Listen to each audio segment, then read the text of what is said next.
Assalamualaikum warahmatullahi wabarakatuh. We are from Group 8. First, let me introduce our team members. My name is Nurliana binti Muhammad Fuad, metric number 2017208, and my team members are Nadia Carmila binti Roslan, 2011100, Siti Salwa binti Muhammad Rais, 2015454, Nur Izzati binti Nu'man, 2010072, and Omar Al-Habshi, 1917699. Our topic is Scientific Achievement in Muslim Civilization. So, as for the introductions, Islamic civilization's contribution to science and technology, the Islamic origins of modern science and civilization, and the influence of Islamic science for about 600 years in the world. Science and technology evolved and exist in early human society before the Quran was revealed. The study of science aims to glorify Allah subhanahu wa ta'ala. Philosophy, mathematics, astronomy, and medicines were the first subjects to attract the interest of Muslims. First, I'm going to start with the Islamic achievement in the field of medicines. Let's take a look at its history. So the Arabs were very fond of medicines before Islam. People know the source of medicines from trees and tree roots. When Islam came, knowledge related to medicines, especially in the field of pharmacy, still did not escape from the Arabs, even appreciated and developed by them. The Quran and Hadith tell a lot about medicines. Surah An-Nahl, Surah 16, Ayah 69.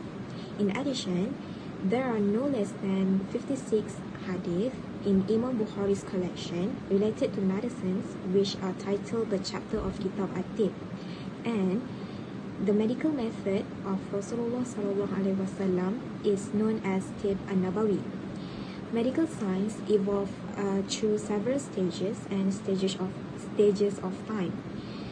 In 1992, Sa'ad divides the medical history of Muslims into two stages, namely beginning with the age of translation from 750 to 900 Masihi, then followed by the Golden Age from 900 Masihi to 1100 Masihi. This method is very important because translation activities are the first step that greatly affects the achievement of Muslims in the field of science, including medicines. What do you mean by medicines? Medicines can be defined as the art and practice of diagnosis, prognosis, prevention, and treatment of different kinds of diseases and injuries. For your information, some of the early medicine traditions come from Babylon, China, Egypt, and India. It encompasses the development and practice of healthcare services required for the prevention of public health. Central to Islamic medicines was a belief in the Quran and Hadith, which stated that Muslims had a duty to care for the sick, and this was often referred to as medicine of the Prophet. According to the sayings of the Prophet Muhammad SAW, he believed that Allah had sent a cure for every ailment and that it was the duty of Muslims to take care of the body and spirit. Therefore, many Islamic physicians made outstanding discoveries in all aspects of medicine during the Islamic Golden Age. One of the most notable Islamic scholars in history is Abu al-Qasim al-Zahrawi, which is known as the father of modern surgery. Let's talk about al-Zahrawi's surgical instrument. We also call him the father of operative surgery. He is credited with the performance of the first thyroidectomy. The last chapter of his comprehensive book, named On Surgery, was dedicated to surgical instruments. He introduced over 200 surgical tools, a staggering number by all standards. Many of his wonderful devices and instruments were being used by the 10th century surgeon al-Zahrawi, who practiced in Cordoba. Al-Zahrawi's work was very influential in Europe, and his devices are still in use today. He was also the first to use forceps to extract a blender stone. His best known inventions were syringe, bone saw, forceps, lithotomy scalpel, surgical hook, and needle. Okay, so how this achievement can be revived to empower Ummah and humanity? As a Muslim, or everyone, should develop the habit of thinking critically and comparatively. By thinking critically, it forces us to analyze things objectively and allowing us to see things from different perspectives, which can improve our creativity. We also can try to brainstorm new ideas, creatively solve an existing problem, and also having an ability to analyze how and why something went wrong, which lead us to better resolution. While by thinking comparatively, we can analyze similarities and differences in order to make cognitive connection, and it also helps us to understand complex topics, also help us to resonate new ideas. So what I think is we should give our best to maintain this type of thinking so that we can be a person or an individual who can produce an incredible things which can provide many advantages to the entire ummah and society. Assalamualaikum warahmatullahi wabarakatuh. My name is Nur Izzati binti Nu'man. My matric number is 20172. Then we will continue to technology. What is definition or what is the meaning of technology? Technology, the application of scientific knowledge to the practical aims of human life, or as it is sometimes phrased, to the change and manipulation of the human environment. For the subject of technology is treated in a number of articles for general treatment such as technology, history of hand tool, for description of the materials that are both the object and means of manipulating the environment, for example, industrial ceramic and plastic. And for the generation of energy such as coal mining, petroleum production, and petroleum refining. For treatment of food production such as agriculture, history of coffee, commercial and fishing. And for the techniques of construction technology, see bridge building, construction, roads and highways. For the manufacture and design of the means of transportation, see aerospace industry, automotive industry, and ship construction. For communication technology, see broadcasting, computer science, telecommunication. For the process and the products, other manufacturing industry, for example, clothing and footwear industry, dye. And for medical application of technology, see diagnosis, drug, and medicine. In this presentation, I will focus on aviation technology by Abbas ibn Firnas. Abbas ibn Firnas is an extraordinary reference point as the creator of the precursor to the paraquat, and for being the first person to successfully design, build, and test artifacts that remain in flight. He was influenced by Armin Firman, who in 1852 had attempted to fly by jumping off a minaret of the Grand Mosque in Cordoba, wearing a contraption fabric out of wooden frame and sail.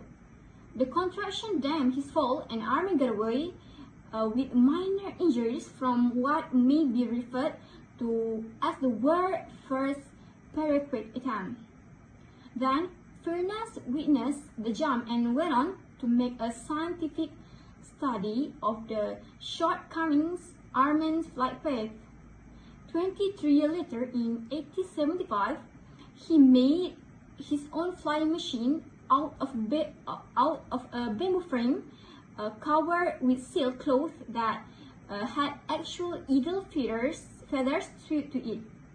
His machine had a harness whereby he could be suspended and control the movement of the wings. This was an improvement on the contraption of Firman that had fixed wings. Furness took a long time to complete his study on avionics and satisfy himself on the reliability of his machine. Finally, at the age of 70, he decided to jump off a cliff in the Jabal al-Arus hills to demonstrate his invention. He invited an audience to witness the event and told them that if his invention was a success, he would live to tell them about it.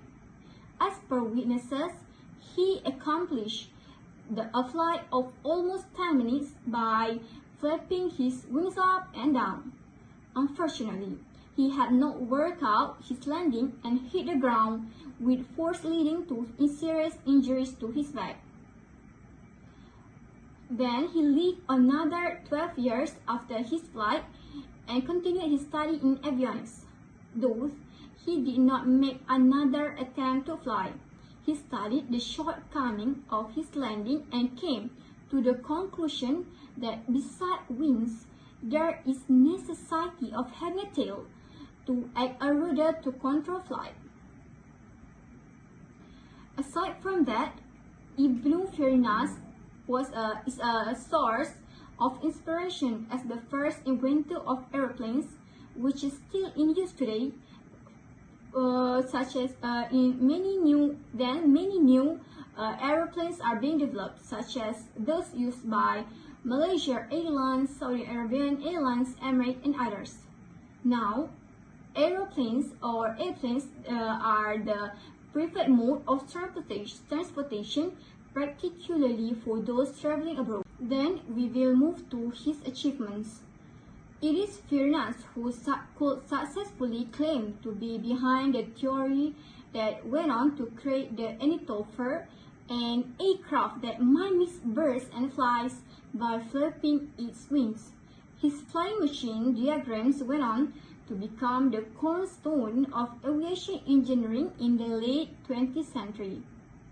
Ibn Firnas should be recognized as the father of aviation and the world's first aviator for his invaluable contribution to the contemporary field of world aviation technology.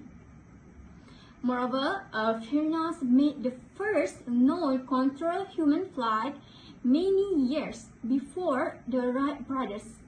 His achievements was recognized in 1979 by NASA when they named a crater Ibn Firnas on the moon in his honor.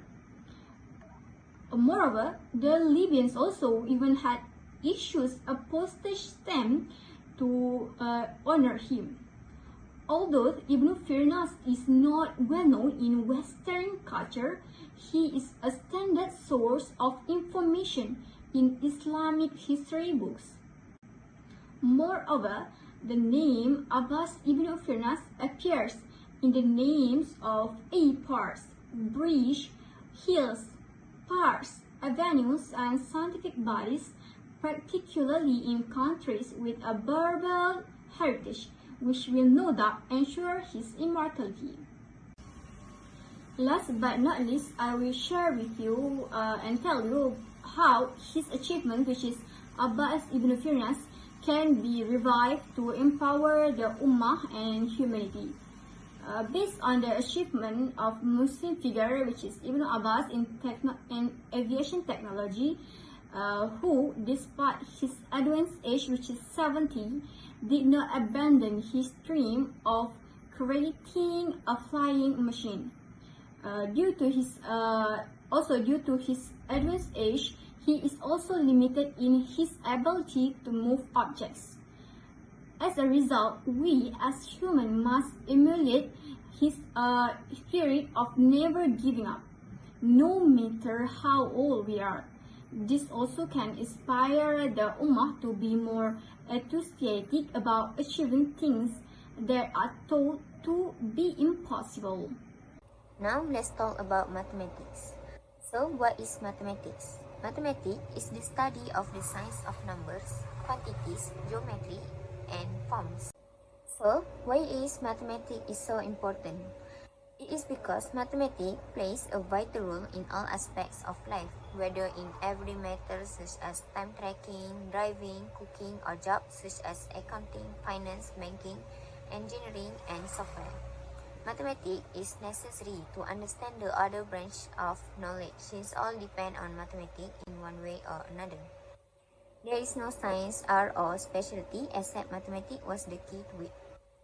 The discipline and mastery of any other science or art are very much related to the science of mathematics, considering that mathematics helps to develop the ability to think. It also explains how things work, develop wisdom, and increase the speed of intuition. As we can see, Muslim contribution to mathematics is at the golden age of Muslim, which is around 10th century. This is when Muslims have a huge influence on the majority of the civilization. The Muslim study is not only limited to religion, government, and business anymore, since in that era, the Muslim scholars has actively researched and expanded the knowledge and the applied science of the Greeks and Romans of the earlier era. Accordingly, some Muslims mathematicians have successfully produced some idea for mathematical study. Accordingly, Islamic scientists in the 10th century were involved in three major mathematical projects, which are the first one is the completion of arithmetic algorithms, the second one is the development of algebra, and the third one is the extension of geometry. The arithmetic algorithms will complete in two ways.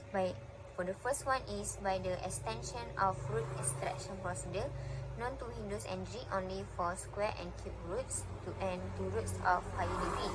And the second one is by the extension of Hindu decimal system for the whole number to include the decimal fraction. As we can see, the concept of algebra originates from a 9th century Persian treatise known as the Book of Reasoning. It refers to a system that was built on the foundations of Hindu and Greek system, which also introduced the concept of irrational numbers, rational numbers, and geometry magnitudes. The concept of raising a number to a power was also introduced by the same mathematicians, which is Al-Khwarizmi.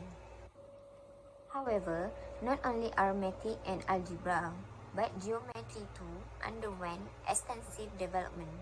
Tabit ibn Qurrah, his grandson Ibrahim ibn Sinan, Abu Sah al-Kul, and Ibn al-Haytham also solved problems including the pure geometry of conic sections, including the areas and volumes of plane and solid figures formed from them. And they also investigate the optical properties of mirrors made from conic sections. In addition, in the late 10th century, Abu al-Wafa and the Prince Abu Nas Mansur state and prove theorems of plane and spherical geometry that could be applied by astronomers and geographers. It also includes the law of sines and tangents.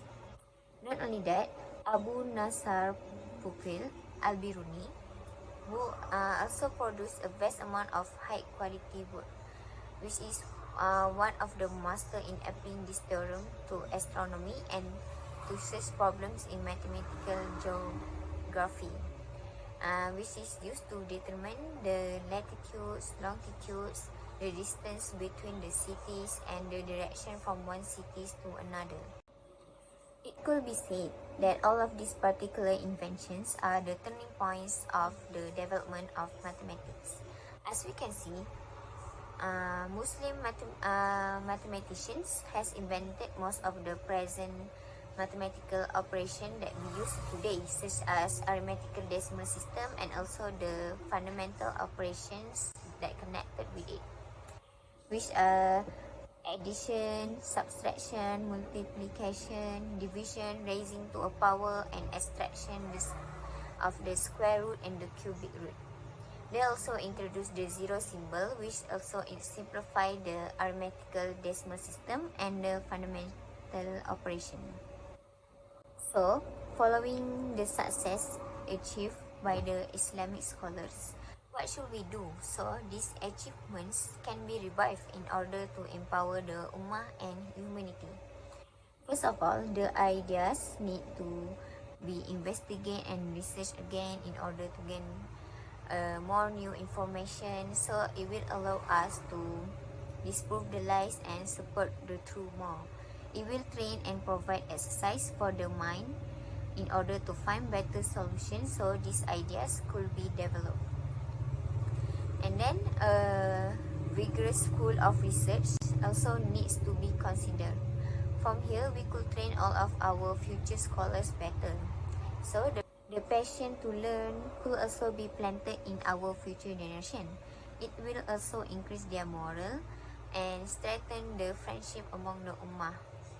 Furthermore, the translation of the same word that contain mathematics also need to be done, as such in Islamic Golden Age.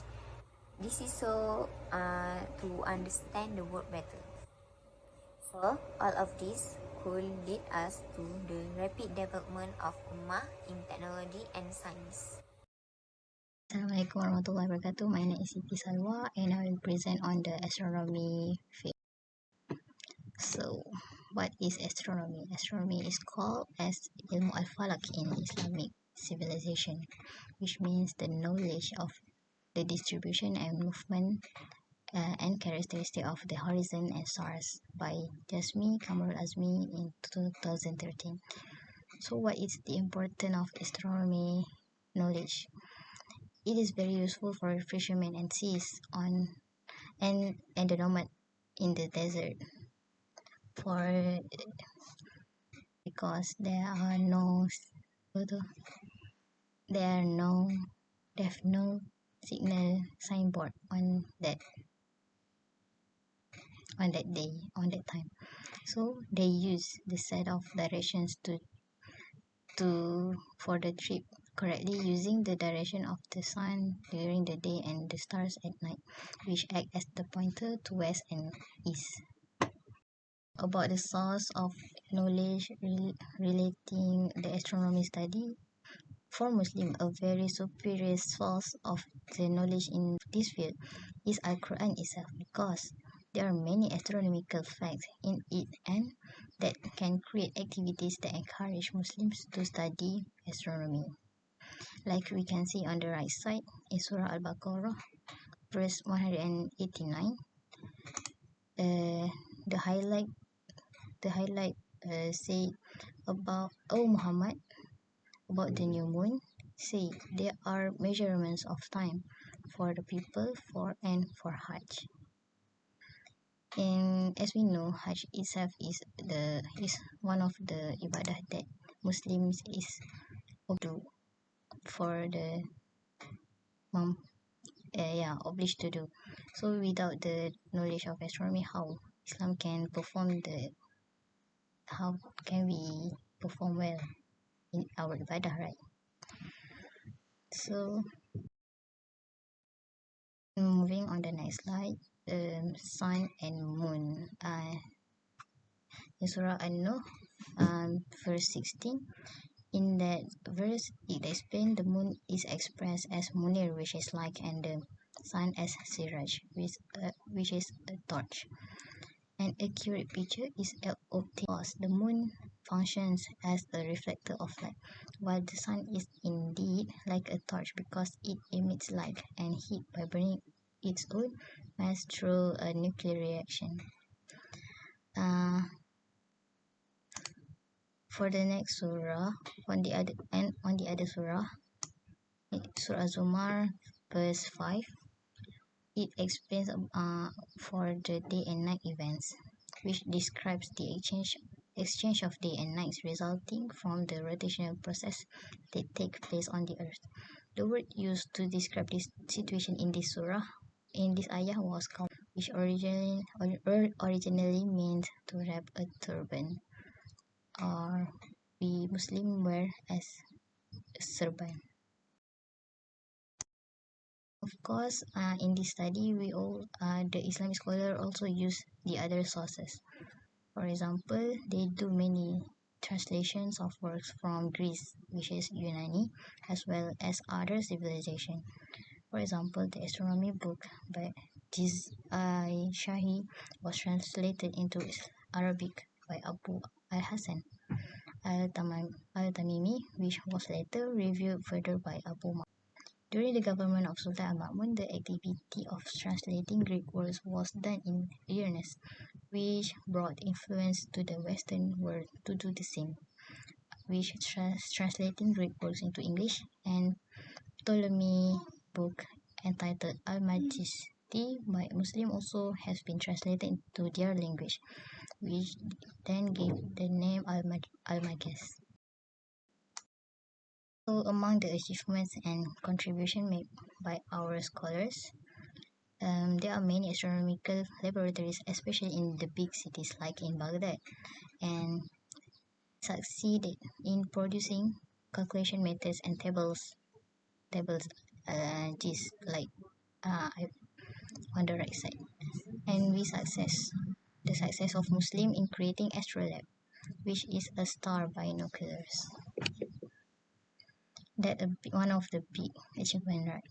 So we also translated many Greek words into Arabic, also translated astronomical work from Persia, Syria, and India. Also have been further refined, which is deeper hallucinated also by Islamic scholars. They translated it but also made many corrections to the error found in the translated work.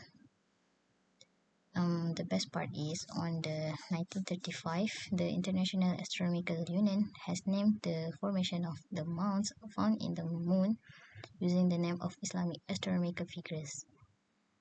Yeah, I think that's one of the big achievement. So the next slides, there are some examples of the Islamic scholars. One, Al-Batani, which he managed to introduce the science of spherical trigonometry into a science of astronomy used to this day, and make calculation about the time period for a year. So next, Abu al-Mashar has explained about the tides, which is pasang surut due to the influence of moon on angina and rainfall. The Khawarizmi responsible for creating Safiha as a compilation of the astrolab tool created by Muhammad bin Ibrahim al-Fazari. Ibn al-Zakaili skills is the he has skill in determining solar eclipse, has created a compass to determine the distance between the moon and the earth and between the stars and sun. And he managed to create a compass used in navigation at sea. Trade grew rapidly. While last but not least, Al-Biruni, he make many measurements related to the size of the earth. For my last slide, how to revive the Ummah in astronomy field. The first thing, maybe for the big organization, we should enhance the Islamic teaching in the educational institution, because as the first thing that I present just now, Islam itself encourage the Muslims to study astronomy, because most of our ibadah is related with it. For the second suggestion, maybe the government should economically more in this field, so that the new generation or the process of study in this astronomy field can be wider and be done well. So next, the third one is translate knowledge into our own language. I think this is very crucial because this idea was practiced by the scholars a long day ago, because how they can bring this knowledge well, because they understand the knowledge very well, because it is translated into their own language, so that they can do further study and can understand deeper. So last but not least, encourage the Muslim to master in the field of science, which can be done in the educational institution. Next, I will pass to the next presenter. Thank you. Rahmatullahi wa barakatuh. My name is Umar Al-Hibshi, matric number 1917699. So now today I will talk about coffee related to the Islam. There are many methodologies account around origin of coffee. So the coffee was discovered some gods while he was tending them according to the person. The one who holds to that he called Khalid. In Ethiopia, Khalid noticed that the gods after eating plant become active and alert and rose. So there is many mythologies account of origin of coffee. One of these narrations is related to the Yemeni mystic Nur al-Bin Abdul Hassan bin Ali Omar al-Shazi. When he traveled to Ethiopia, legends say he noticed the breeds enjoy extremely facility when eating breads and with some fertility. Other accounts attribute the discovery of coffee of student of Sheikh al-Hussein al-Shazi Omar. According to Christianity, a fact present in the manuscript of Abdullah Qadri Ammar, who was known for his ability to help to sick through the prayer. He was one exiled from Mocha to the desert cave near to Ethiopia to an sixth of the Ummah. The present day Ethiopia ethnic group were the first noticed that influence of the local coffee tree in increased energy and active. Desert study have been conducted on Arabic coffee culture, which were found to have low diversity, but some remaining average from the inherent material and color related to sense coffee and library coffee. So indirect evidence has been found indicated where the coffee was grown in Africa or among the Egyptian people, having used it as the simulated or now about it early and 17th century. The original domination coffee planet is said to the truffle being inherited, and it is believed that the indigenous people derive it from Ethiopia from distances nearby populations in Sudan and Kenya. Coffee was primarily consumed in Islamic world. So now the coffee primarily consumed in the Islamic world where it is original and was directly related to our religion, Islam, our religion practice. Example, coffee helped it is consumed to fast during the day and stay awake at the night during the Islamic celebration of our Ramadan. In Ramadan, we can use the coffee like that. Coffee has become associated with Muhammad's birthday. So in our Muhammad Maulid al-Nabi, we drink coffee because in effect many legends attribute the origin of coffee to Muhammad, who brought it to the people through a risala, grabbing to the place in this Islamic world. Group project. I will read from Surah Al-Hajj, number 5. Bismillah ar-Rahman ar-Rahim.